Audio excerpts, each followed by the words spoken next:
Why did you allow Sir Humphrey to come in here when I explicitly told him not to? Well, I couldn't stop him. Why not? He's bigger than me. Well, it must be confined to the Cabinet Office. How? Lock the communicating door. He has a key. Take his key away from him. Take his key away from him? Take his key away from him. You take his key away from him. Sorry, Prime Minister, but I don't think it's within my power. I'm giving you the power, Bernard. I am authorizing you. But I don't know whether I mean, crikey. He'll go completely potty. Up for you, Bernard.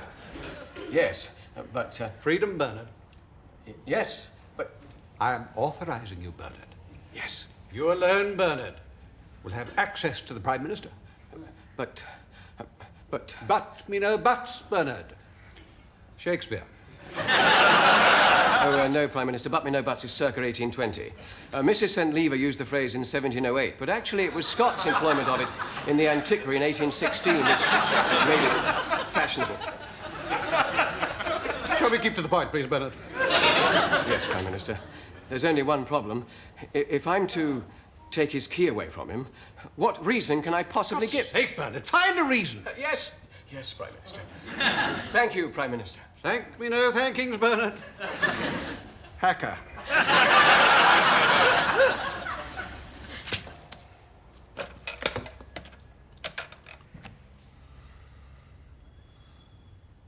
Bernard? Yes. It's me. Look, I'm coming through to number 10. I'd like a word with the Prime Minister, please. No, Sir Humphrey. What did you say?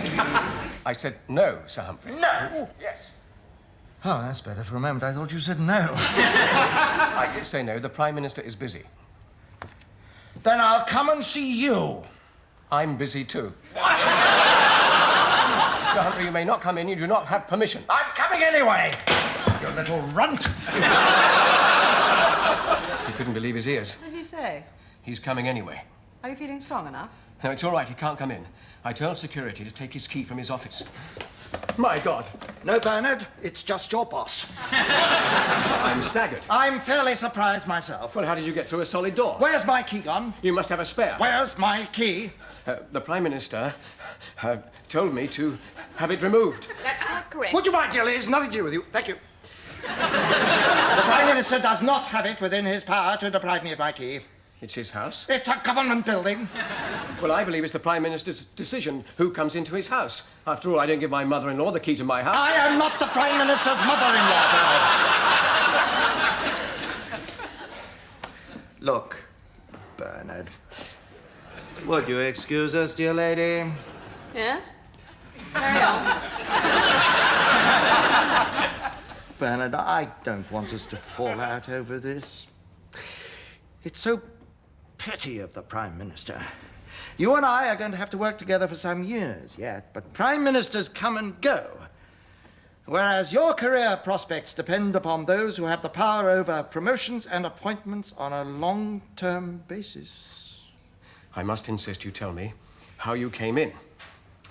Sorry? You must have a personal key. Now, I insist you hand it over. Well done, Bernard.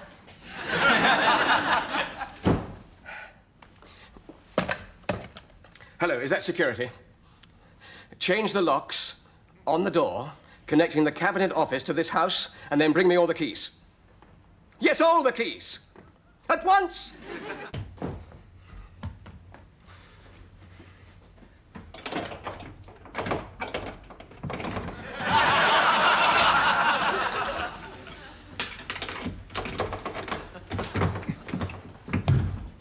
Open this door! Open this door! You'll pay for this! Open the bloody door!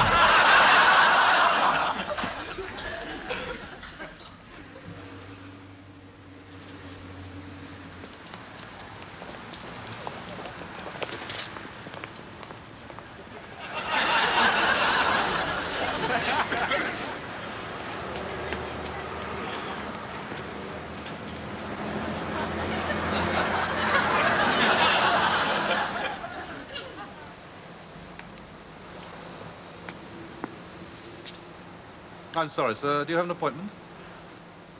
I'm Sir Humphrey Appleby. I know that's Sir Humphrey. Do you have an appointment? I'm the cabinet secretary. Yes. Do you have an appointment? I don't need an appointment. I've got a pass. May I see it, please, sir?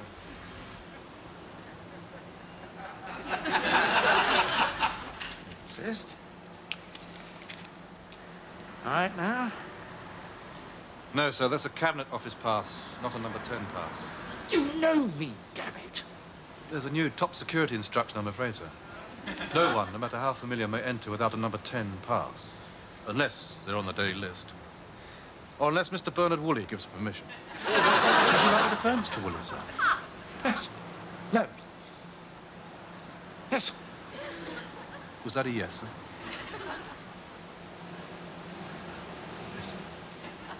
I have Sir Humphrey Appleby here, wishing to enter by the front door. Would you ask Mr. Woolley if he may be admitted?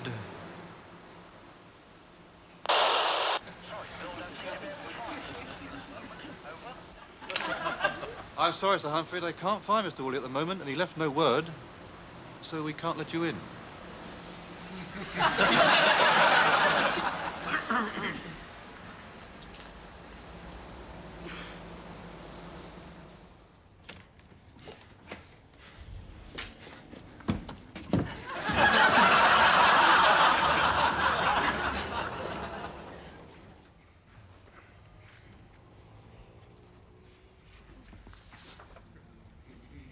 Oh, look, it's Humphrey.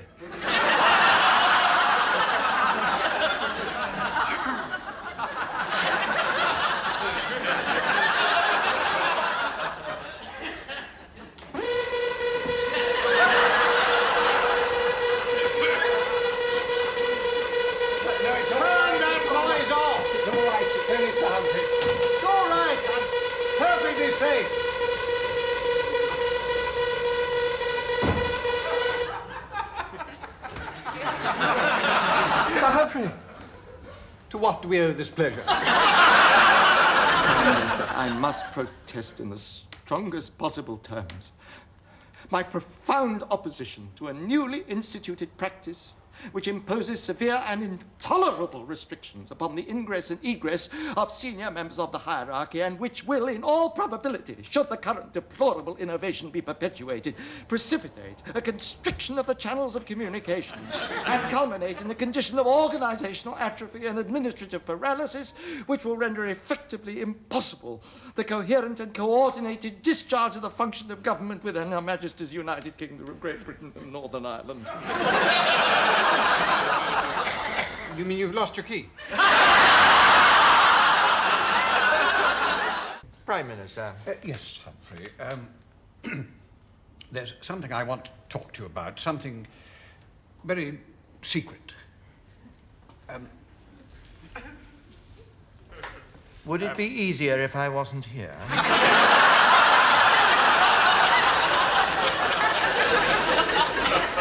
A few years ago, there was a security inquiry. Does the name Sir John Halstead ring a bell? Yes, of course. In fact, I had to conduct the inquiry myself virtually. And you didn't find evidence of anything incriminating? Of course not. In the first place, John Halstead was one of us. We'd been friends for years. In the second place, the whole story was got out by the press. And in the third place, the whole object of internal security inquiries is to find no evidence. Even if the security of the realm is at risk? Prime Minister, if you really believe the security of the realm is at risk, you call in the special branch. Government security inquiries are only used for killing press stories. They're to enable the Prime Minister to stand up in the House and say, we've held a full inquiry and there is no evidence to substantiate these charges. What if you had found something suspicious? Well, Prime Minister, practically everything that happens in government is suspicious. I mean, the fact that you asked Bernard to leave us alone for a secret conversation might be construed as suspicious. Indeed. But in any case, the whole story was quite clearly a nonsense. Typical Fleet Street sensationalism. So there's no possibility that Sir John Halstead was passing secrets to Moscow? Impossible. Out of the question. You'd stake your reputation on that? Without hesitation. I see. Well, I'm afraid I have to tell you that for a substantial part of his career, he was a Russian spy. I don't believe it. Who says so? He does. He left all his papers to the government, including a detailed confession. MI5 says it's absolutely true. Checks out all along the line. But good Lord, he was... One of us? Exactly. Well, this certainly leaves a lot of questions to be asked. Yes, and I'm asking you the first of them. Why didn't you ask him a lot of questions? And why did the inquiry exonerate him, and so quickly? Well, I've already told you. Anyway, we were very busy. But besides... Good Lord, you don't think... I mean, surely nobody suspect... What else was I expected to do? You could have held a proper inquiry. After all, you had evidence of his surprisingly long stay in Yugoslavia. Yes? And shortly afterwards, several MI5 agents behind the Iron Curtain were rounded up and never seen again. Yes. He spent a lot of time with one particular interpreter. And she turned out to be a Russian agent. Yes, we knew that. Most Yugoslav interpreters are Russian agents. Those who aren't with the CIA, that is. You never followed it up. But I had better things to do with my time. 3 months later, she moved to England and settled in Cambridge, 150 yards from Sir John Halstead's own house. They were neighbours for the next 11 years. Crikey. You can't check up on everything. You never know what you might find. I mean, if you've got that sort of suspicious mind, you ought to... Hold security inquiries. Yeah, no. John gave me his word, Halstead. The word of a gentleman. Anyway, Humphrey, I have a problem. Problem? You. Me? You don't think... You couldn't think... I don't speak a word of Russian. Well, you must admit it was either incompetence or collusion. Collusion! I give you my word, Prime Minister, it wasn't collusion. The word of a gentleman? Exactly. An Oxford gentleman. You've been briefed by MI5? Indeed, Prime Minister. Bad business. Unfortunate. Disastrous, I'd say. Oh, not disastrous. Surely it will never come out. You mean things are only disastrous if people find out about them? Of course. Even if the Cabinet Secretary is a spy? But I'm happy to say that is not the case. How can you be so sure? MI5 have just come across this in the Halstead papers from his private diary. Another session with that prize goof, Appleby. Fooled him completely. He never asked any of the difficult questions. Didn't seem to have read the MI5 report. So much wool in his head, it's child's play to pull it over his eyes. That certainly... Exonerates Sir Humphrey. Arnold. Can't tell you how happy this makes me. Shall I... No. I'll keep this. Then I take it there's really nothing for me to investigate after all. Well, apparently not on security grounds. Good. Then in that case, I'll take up no more of your time. Hold on. There's still the question of incompetence. Well, of course, Prime Minister, we all make mistakes. Well, not on that scale. Do you think I should sack him? I hardly think so. Why not? Don't you think civil servants should ever be sacked? If they deserve it, of course they should, in principle, but not in practice. Why not? There would have to be an inquiry, and all inquiries into the incompetence of civil servants somehow seem to lead back to mistakes by ministers. On second thoughts, leave it with me. Thank you, Prime Minister.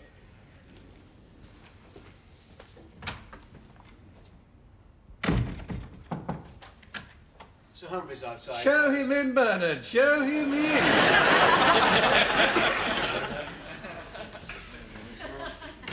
Ah, Goofy. I'm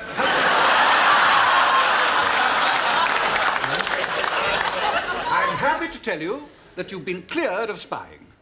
How? Something Sir John Halstead wrote. Oh, that's very gratifying. Isn't it? I knew you'd be pleased. May one see the document? One certainly may. Better still, one can have it read to one. May the 28th. Another session with that prize goof, Appleby. Fooled him completely. Yes, I see. Well, thank you, Prime No. Minister. Goes on, Humphrey. Clears you even more. He never asked any of the difficult questions. Didn't seem to have read the MI5 Yes, well, that's report. quite clear. Thank so you very much much. wool in his head, it's child's play to pull it over his eyes. Isn't it wonderful? You must be a very happy man. I always said Halstead was a hopeless judge of character. You mean we can't believe this? He was lying? Oh, no, absolutely true. True, that is in the sense of... You see, he wasn't bright enough to understand subtle questioning techniques, the non-confrontational approach. Lulled him into a true sense of security. No. But even separating out the component causes, let alone allocating responsibility for them, is a task of such analytical delicacy as not to be susceptible of compression within the narrow confines of a popular radio program. Humphrey Appleby, thank you very much. If that was a popular programme, what would an unpopular programme be like? Thank you very much, Sir Humphrey. Absolutely splendid. My pleasure, thank you. Was I all right? Well, couldn't you have said a bit more, especially about unemployment? Such as? Well, the truth. Why do you laugh? Oh, my dear Ludo, nobody tells the truth about unemployment. Oh, why not? Well, because everybody knows you could halve it in a few weeks. But how? Cut off all social security to any claimant who refuses 2 job offers. There's genuine unemployment in the north, but the south of England is awash with layabouts, many of them graduates, living off the dole and housing benefit, plus quite a lot of cash they pick up without telling anybody. Oh, you mean moonlighting? Well, sunlighting, really. Most employers will tell you they're short-staffed, but offer the unemployed a street-sweeping job or a dishwashing job, they'd be off the register before you could say parasite. Frankly, this country can have as much unemployment as it's prepared to pay for in Social Security, and no politicians have got the guts to do anything about it. Oh, I do wish you'd said that. I'm sure you do.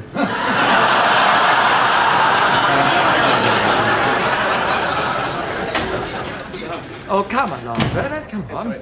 What's this for? The BBC have just sent me this tape. Apparently it's part of my interview. They say it's particularly interesting. Your interview? You sound surprised that I should have said something interesting, Bernard. Oh, no, Sir Humphrey. It's just that I thought you intended to say nothing, as always. I mean... Switch it on, Bernard. You may learn something. My dear Ludo, nobody tells the truth about unemployment. Oh? Why not? Because everyone knows you could halve it in a few months. Cut off all Social Security to all claimants who refuse 2 job offers. And no politicians have got the guts to do anything about it. Sir Humphrey, that wasn't you, was it? Yes, Bernard. But how could you say such things? Is there any more?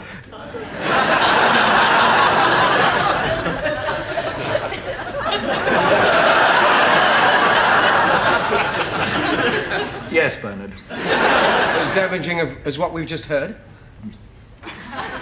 More damaging. I believe I referred to parasites.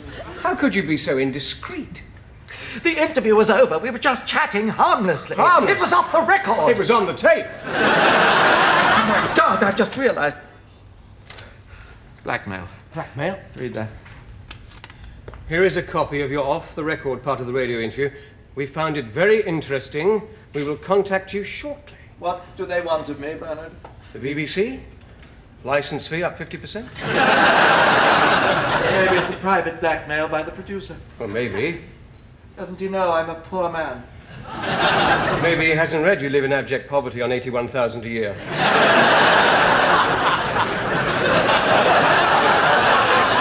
Bernard, what am I going to do? Well, keep your mouth shut in future. And so must you, Bernard. I don't want you to breathe a word about this to anyone. Anyone, do you hear? Sir, my duty to the... Bernard, I will... Oh, Bernard, what am I going to do? Well, perhaps you should put out a press statement expressing sympathy for the unemployed. Well, you may be joining them any moment.